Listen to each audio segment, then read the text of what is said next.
Hi everyone, welcome to another Fridays You Asked I'm Answering video. I have a comment that really hit home to me because it was something that I have experienced myself. And I'm always passionate about everything I talk about anyway, but this one especially, I hope I can be helpful with. And it has to do with a particular person who asked me what to do. And first of all, I don't tell anyone what to do. I just offer you my own experiences, my own ideas, my thoughts, my suggestions. And if I have experienced something similar, I will tell you what I did and what worked for me. And that's what I'm going to do here. Because your question has to do with, boy, something so familiar to me. You had a narcissistic father, and I don't know what that entailed because you provided very little detail, but apparently your mom has considered him to be so. And apparently your dad was abusive to you, and he is no longer. So you're seeking validation or hoping for validation and compassion from your mom. And she is not providing that for you for whatever reason. And without knowing any more than that, I'm going to venture a guess that perhaps she might be incapable of providing that compassion for whatever reason. And I understand so well you're wanting to feel that from her. Because don't we all, especially from our parents, right? Now I'm going to tell you that I spent years looking for that compassion in my own mother.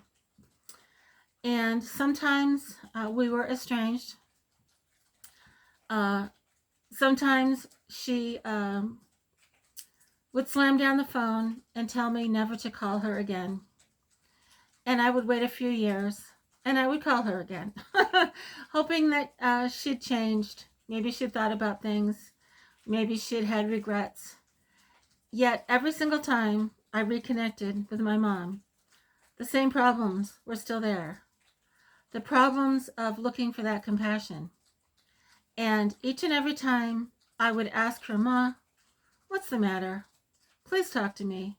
Please tell me why you're so dang angry. What did I do? What did I say? What is it that bothers you? She would again react in a frenzy, in a rage, in denial, and tell me off yet again. So I learned, actually, I had learned as a child that saying, walk on eggshells. But it just destroyed me internally because I didn't want to walk on eggshells. I wanted my mother to see me for who I was. I wanted her to accept me for who I was. And I wanted her to love me for who I was. But let me tell you, all of that wanting never changed my mother. It only exacerbated the torment inside myself, trying to find something that was never there. Or if it was, she was never able to express it. And I hope this all makes sense. It took me a lifetime to finally understand this. And when I last saw my mother, as I wrote about in my book, my last chapter, when I last saw my mother, I had forgiven her for every single thing she'd ever done that was hurtful, whether she deliberately did it or not. Why? Because I could. Because I wanted to be forgiving for her, even though she was never forgiving for me. And that's what you can do. It's a choice. Your mother may or may not be able or have the capacity to be compassionate. I don't know. I suspect that perhaps she's dealing with her own issues and for whatever reason is not able to give you what you so desperately have wanted for so very long. And what I find interesting in my own scenario is that I now have a daughter who has decided to call me toxic and to become estranged from, calling me incapable of understanding her. Whereas I think the exact opposite is actually the truth. Yet I have drawn my own boundaries and respect my daughter's decision to consider me so. Yet I still can have compassion and understanding for my daughter, even though I may never speak to her again. Why? Because I'm a compassionate person, because I'm an understanding person. And just like my mother, as I pleaded with her to please talk to me, please share our differences, please tell me what it is that bothers you, my daughter has shunned me just like my mother. And you know what? So be it. Let them be who they are. You can't change them. I don't want to change them. Now, this is an interesting part to this very same question, because someone else asked me what I meant by using stepping stones in terms of those stepping stones being negatives and problems and issues to deal with. How did I take those issues as stepping stones to learn from? Well, I've always been this way, because what I've done is I've taken the very difficult things in my life and used them as learning tools to become more aware of myself. And let me tell you, when you become more aware of yourself and what you can choose to be capable of, it enables you to see the world on a much grander scale, from a higher plane, and it enables you to deal with those people who are unable to do the same. And I hope that makes sense, because I've never really articulated this, and I'm doing the best I can, because you asked me in the comment about how to deal with this mom who is not showing compassion, who is not showing any recognition of your past abuse. I don't know if you want to try therapy. I don't know if your mother even wants to. My mother adamantly insisted that she had never done anything wrong and that she would never ever attend therapy with my father prior to them getting divorced. And she blamed him 100% for all the issues in her marriage. And well, my father did some things that were pretty darn very darn wrong. He was not faithful to my mother in the later years, and I can't blame her for that. But I think she would have perhaps benefited from being able to voice her frustration and her rage towards my father, because my father certainly deserved it. But that was for them to decide. It was not my place. And she carried that rage, raging within her, unspoken rage, for years and years and years. And it made her miserable, even more miserable. So I suggest that you take a step back. This is the person who asked me what to do with the mom who is not showing compassion. Perhaps consider that she is unable to show compassion. And perhaps take that compassion that she's unable to give to you, and she's never been able to give to you, right? Give it to yourself. Take all those things you wished that she'd said and say it to yourself. And tell yourself that it's okay that she can't tell you. She's probably not being very compassionate with herself either. Accept what is.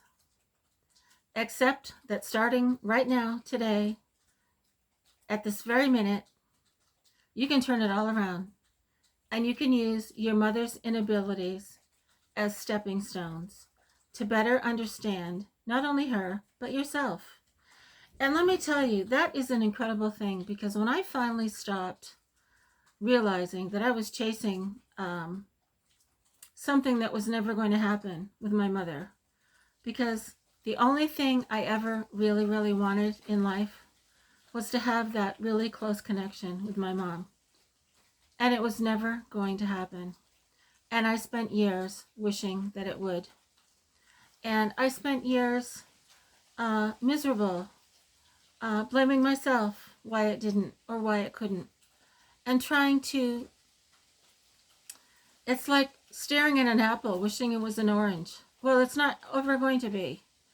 Uh, accept it for what it is, and go be yourself, and be happy with who you are, and learn as much as you can about those dynamics with your mother, and try to understand your mother on a more compassionate level.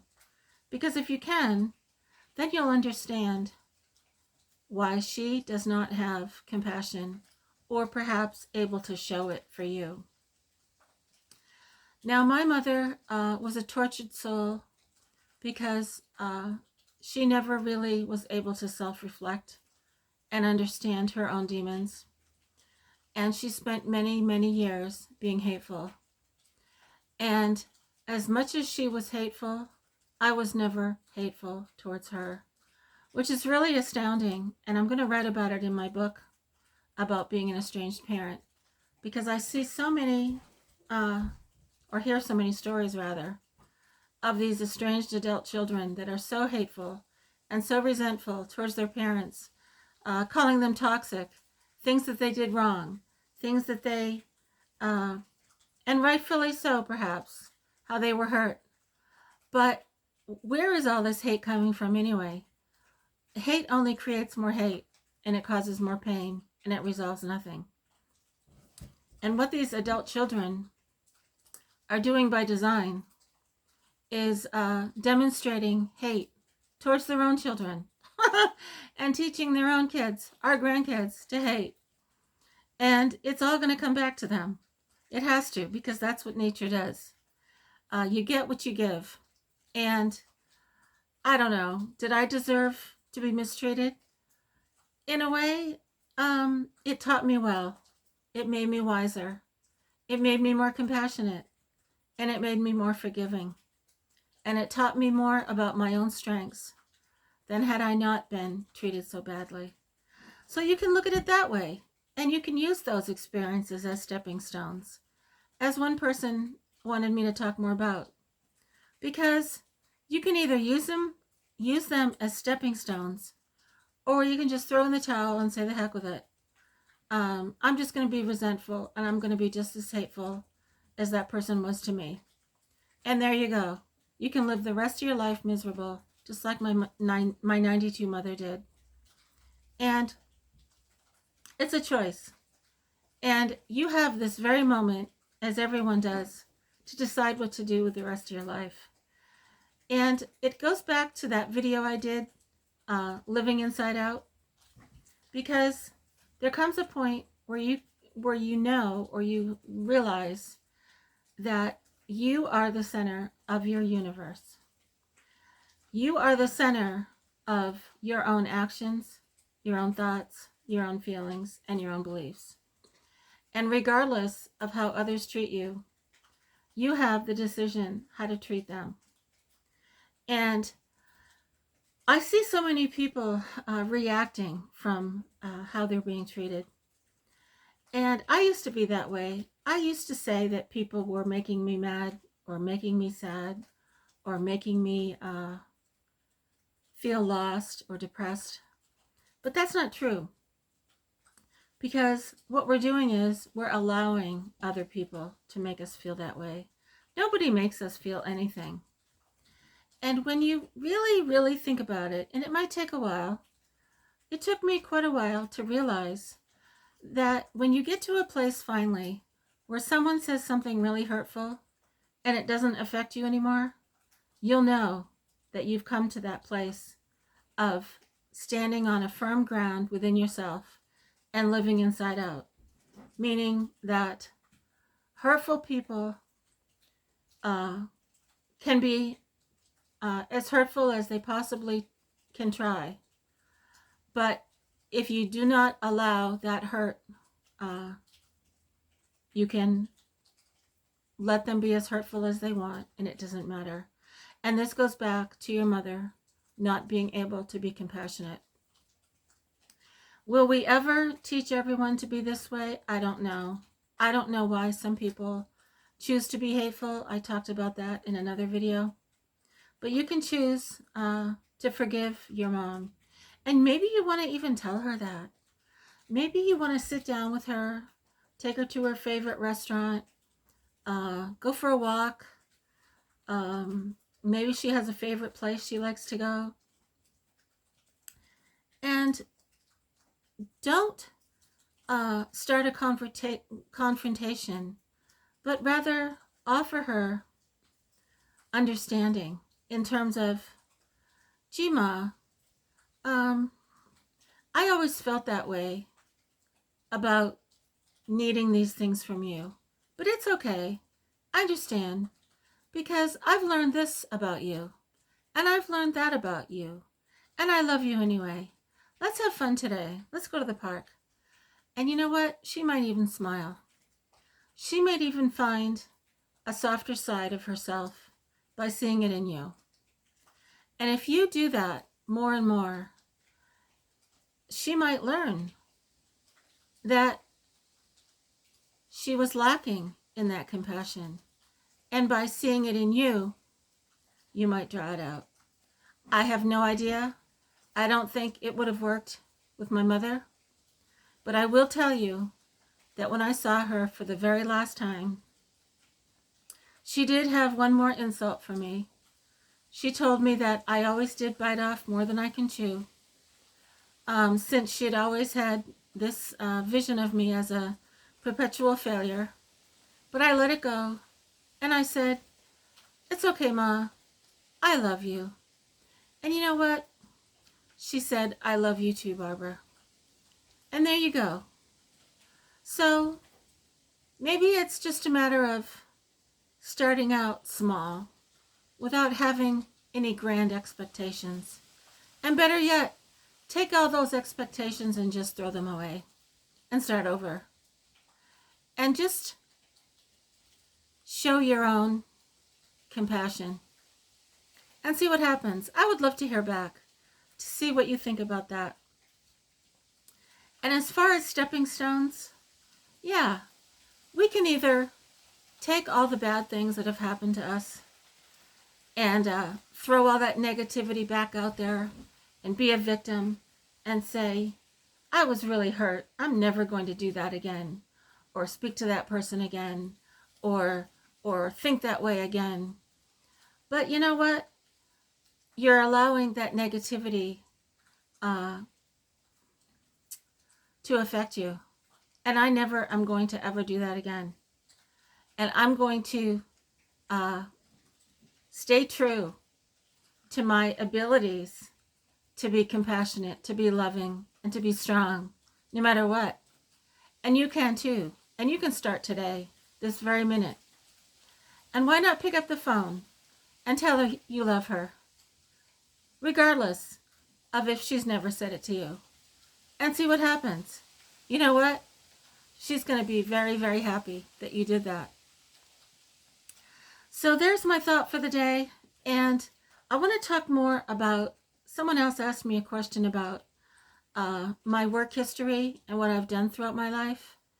And I'm going to call that video, Never Lose Your Passion, because I lost mine when I was a teenager. And because my passion was deeply buried in my depression and my confusion, I worked at many, many jobs that I hated. And I became like a robot, working in jobs that wasted my years, my precious, precious life. And I'm going to tell you about those jobs and what I did, and how I continued working for years, knowing I didn't fit in. And I'm going to tell you why I stayed with those jobs. And I hope it helps anyone who is in that situation now, throwing away your passions for what you think you're supposed to do. Because, boy, if I was a teenager again, I would have embraced my passions and ignored all of those things that I believed I was supposed to do. because those are years I'll never get back. And so that video will be for anyone younger than I. And now at 70, I'm following my passions. And I hope I have a lot of time left because I have a lot of passions to catch up with. So I hope you're all having a wonderful day. And I hope you can hear the raindrops outside. I decided to sit out here on my porch so you could hear them in the background and enjoy the dwindling foliage because it's almost all gone. And please know that I treasure all of you and all of your comments, and I welcome all of your questions and all of your thoughts. Thanks, everyone. Have a great day.